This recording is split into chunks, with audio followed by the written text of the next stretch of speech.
IGF1.sn. Nous avons le plaisir de recevoir aujourd'hui comme invité à votre émission 13 minutes, M. Fossard Banding Souane. Il est maire de la commune de Karantaba, par ailleurs président des conseils d'orientation de l'ANAMO. Bonjour M. Souane.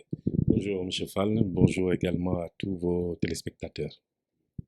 Alors, M. Souane, l'actualité naturellement reste dominée par l'installation, disons un peu, très même mouvementée de l'Assemblée nationale avant-hier. Alors vous, en tant que responsable APR ou dans le département de Goulombe, comment est-ce que vous appréciez cela? Écoutez, comme tous les Sénégalais, c'est un sentiment d'indignation, un sentiment de condamnation de ces actes, j'allais dire irresponsables, j'allais dire anti-républicaines, dont nous avons assisté en tout cas au niveau de l'Assemblée nationale, qui est une institution qu'il faut le rappeler, et que ces gens ont été envoyés à l'Assemblée pour parler des préoccupations des Sénégalais. Mais apparemment, c'est leurs propres préoccupations qui les ont amenés là-bas, puisque nous avons vu des gens user de la violence.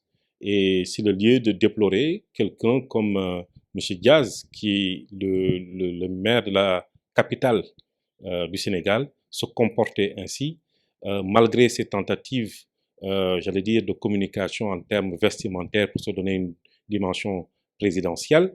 Mais je vous assure que ce que nous avons vu, il ne mérite pas d'être même président d'un ASC. Parce que même au niveau des ASC, les gens ne se comportent pas ainsi. Donc cela est déplorable, mais en même temps, cela ne nous étonne pas, puisque je le disais à certains de vos confrères il n'y a pas longtemps, que nous aurons au niveau de cette assemblée-là des députés de l'opposition qui sont venus pour créer l'anarchie. Et c'est seulement une première phase, parce que dans leur plan, parce qu'un de leurs leaders, à sa sortie de prison, a fait cette déclaration, c'est de rendre le pays ingouvernable d'ici 2024. Et aujourd'hui, c'est ce plan qu'ils sont en train de dérouler. Ils ont commencé par l'Assemblée nationale. Ils vont continuer. D'ailleurs, M. Diaz l'a annoncé. Et c'est ça que les Sénégalais ne doivent pas accepter. Qu'on installe une anarchie, que l'on installe une situation insurrectionnelle. Et c'est cela qui est anti-républicain. C'est cela qui ne rentre pas dans nos valeurs. Mais surtout, c'est cela est antidémocratique.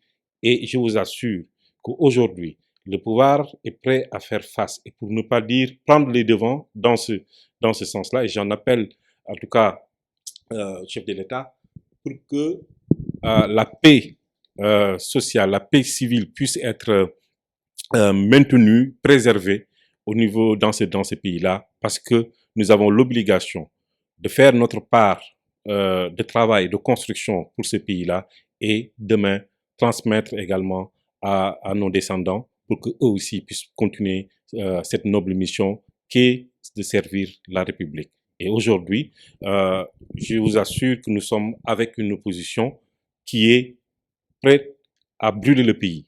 Et c'est ce qu'ils ont commencé à l'Assemblée nationale, cette anarchie-là. Et ils vont le continuer. M. Diaz là, a fait un appel à l'insurrection avant-hier ou hier également. Et cela est inacceptable dans ces pays. C'est vrai que M. Diaz a annoncé qu'il va déposer une proposition de loi contre le troisième mandat et par ailleurs aussi, il appelle le peuple à venir envahir l'Assemblée. Voilà, c'est une déclaration inopportune et surtout, j'allais dire, teintée de populisme. Et ce populisme-là, c'est de dire que, voilà, nous allons parler de troisième mandat, mais faudrait-il rappeler à M. Diaz que lui-même, dans ses propos, il y a à peine 2-3 ans, avec votre confrère, comment il s'appelle, de Dakar Matin, il déclarait qu'en réalité, le président Macky Sall avait droit à un troisième mandat. Et que lui-même ne sera pas dans la rue pour demander l'interdiction d'un troisième mandat, et qu'il n'appellera personne à le faire.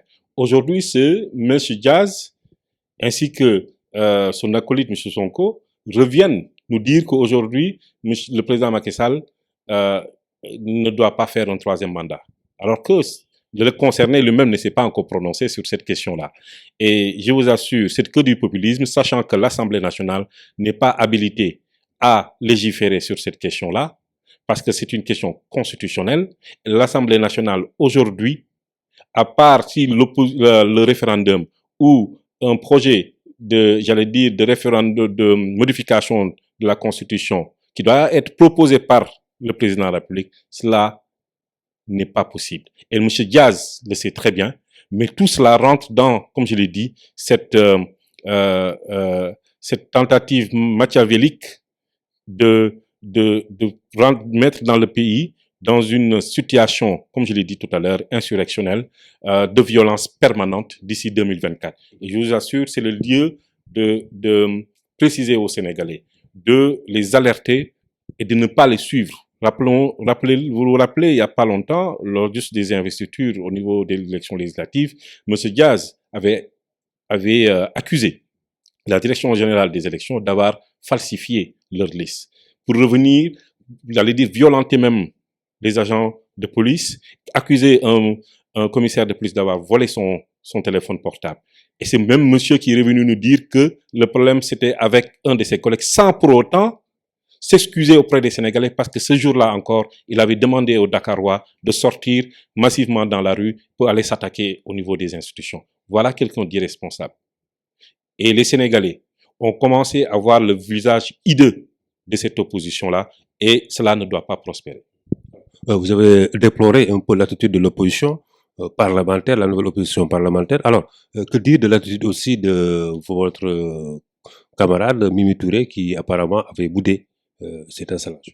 Vous savez, n'ayant pas les tenants, les aboutissants de son, disons, de son absence au niveau de l'Assemblée nationale lors du vote, puisque ce que j'ai remarqué, c'est que au moment du vote, l'Assemblée il y a eu ce tohu-bohu qui a fait que la présidente des séances était obligée de convoquer, de faire appel à la gendarmerie pour rétablir l'ordre. Peut-être, à mon sens, c'est pour cela qu'il est parti. Mais toujours est-il que nous sommes dans un parti et une coalition structurée et à laquelle nous adhérons tous, et avec ses instances de décision. Et je pense qu'elle aura l'occasion de présenter ses arguments au président de cette coalition-là et de notre parti, ainsi qu'à tous les camarades, pour qu'on sache exactement, au-delà de dire qu'on puisse comprendre ce geste-là. Mais toujours est-il que c'est une brave dame qui, effectivement, a eu un parcours politique, vraiment un excellent parcours politique, qui mérite, bien entendu, des encouragements, qui mérite également d'être responsabilisée. Mais nous restons dans une certaine logique politique qui voudrait que nous travaillons ensemble, et qu'il y a des problèmes, que nous puissions les régler en interne, au lieu que cela se fasse en dehors. Cela, je pense, est valable pour tout le monde. Effectivement, certains peuvent spéculer sur est-ce que on devrait dû mettre un autre.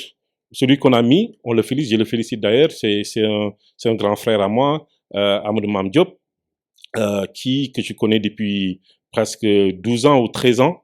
Oui, avant de le féliciter, donc Mimi déplore le fait d'avoir choisi Amadou Diop à son détriment, puisque c'est elle qui a conduit cette liste. Donc elle dénonce ce qu'elle appelle, je dis, le mérite familial que le mérite militant.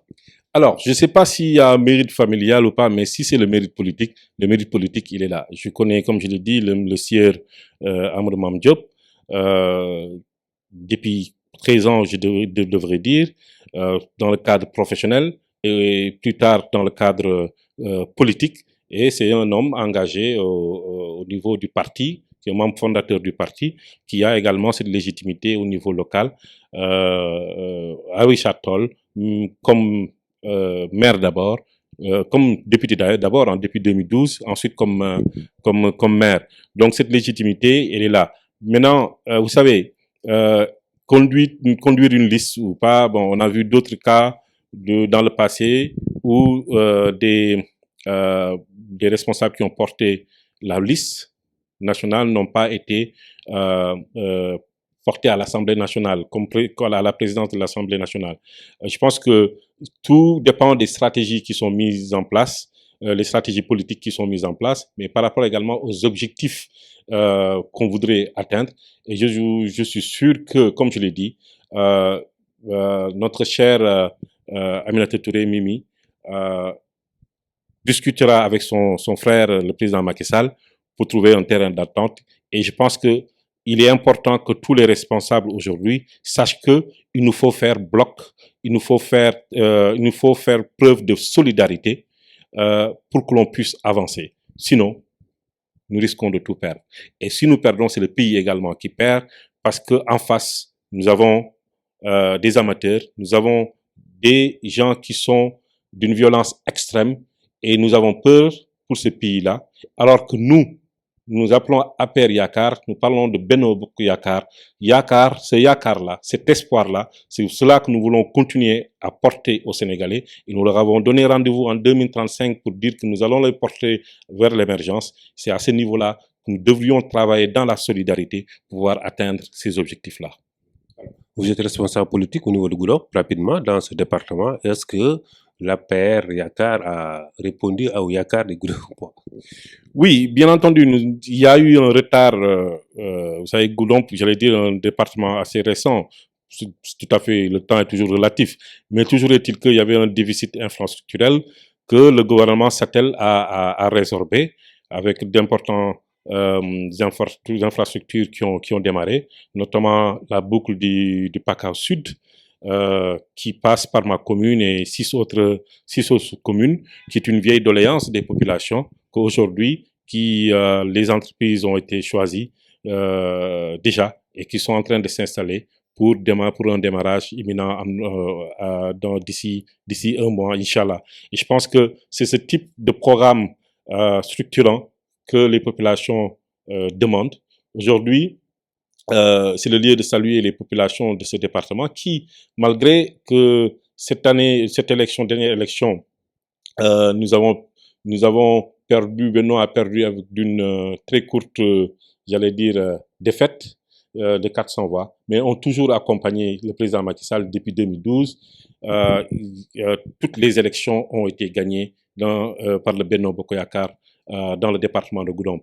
C'est le lieu également de remercier et de les féliciter ces populations, mais notamment celle de ma commune, celle de Karantaba, qui a fait la meilleure performance de toute la région, en tout cas dans le cadre des résultats du Benno Bokk Yakaar. La commune de Karantaba que je dirige, avec l'ensemble des responsables, nous avons pu trouver des ententes pour pouvoir travailler et aujourd'hui sortir le meilleur résultat de Benno dans toute la région de Sédhiou, au-delà du département de Goudomp, mais toute la région de Sédhiou avec un écart important par rapport à nos concurrents.